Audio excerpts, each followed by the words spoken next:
Inasikitisha na kushtua, ripoti mpya kutoka vyanzo vya kijasusi vya Korea Kusini na Ukraine zimefichua amri ya kikatili kwa wanajeshi wa Korea Kaskazini wanaopigana nchini Urusi. Inadaiwa kuwa kiongozi wao Kim Jong-un amewaamuru wanajeshi hao kujiua badala ya kukubali kukamatwa na kuwa mateka. Je, ni uzalendo uliopitiliza au ni hofu ya adhabu kali kwa familia zao zinazobaki nyumbani?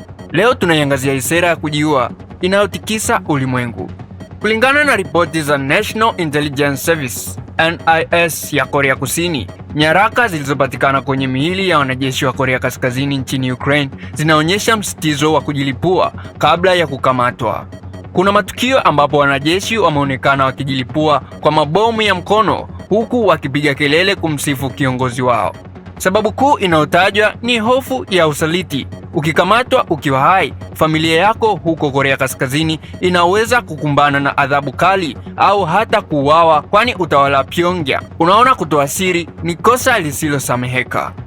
Ni muhimu kuelewa kuwa amri hii inahusu Korea Kaskazini. Korea Kusini kwa upande mwingine imekuwa ikifanya kila juhudi kuhakikisha wanajeshi wake hawafii vitani.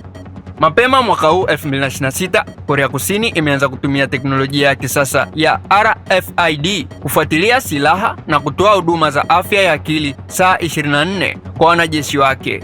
Hivyo, wakati upande mmoja wanajeshi wanahimizwa kujiua, upande wa pili serikali inapambana kuokoa maisha ya vijana wake. Hii ni taswira ya kikatili ya vita katika karne ya 21. Je, unadhani ni haki kwa mwanajeshi kulazimishwa kujiua ili kulinda siri za nchi yake? Na je, dunia inapaswa kuingilia kati ukiukwaji huu wa haki za binadamu? Toa maoni yako kupitia comment section hapo chini, lakini pia usisahau kusubscribe, like, share, turn on notification ili uzidi kupata update ya matukio mbalimbali yanayozidi kujiri every time.